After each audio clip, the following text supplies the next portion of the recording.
আপনি কি খুশি টাকাটা দেয়? খুশি বাবা, খুশি হ্যাঁ? ভাই। খুশি হয়েছেন? নিয়ে চাল কিনে যাই। কি করবেন? চাল কিনবেন? জি, বাসার চাল নাই? জি না।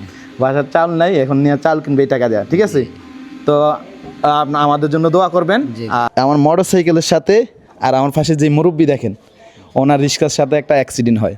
তো ওই জায়গায় মানে দোষটা মুরব্বিরই বলেছিল, রং সাইডে গেছে। তো ওই জায়গায় যারা ছিল তারা ওনার 2000 টাকা জরিমানা করছিল।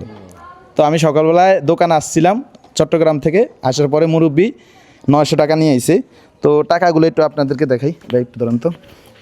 একবারেই খুরসা 900 টাকা আনার পরে বলতেছে আমায় আর সাধ্য পারতেছি না, অনেক কষ্টে 900 টাকা জোগাড় করছে, 2000 টাকা দিতে পারবো না।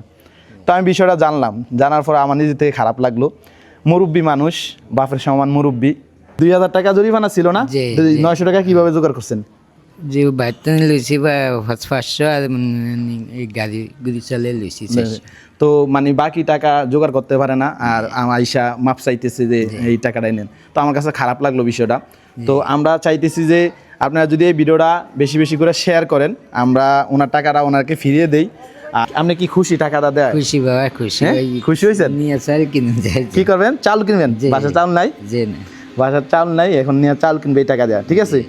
তো আমাদের জন্য দোয়া করবেন। জি। আর গাড়ি আস্তে ধীরে দেখে চলেন, ঠিক আছে? জি, জি বাবা। আর আমাদের আল্লাহ ওকে, আল্লাহ মাফ করে দিন। না, মাফ করা কি আছে? আপনি আমার বাপের সমান মুরব্বী, আপনার মাফ করা কি আছে? তো ভালো থাকবেন, হ্যাঁ?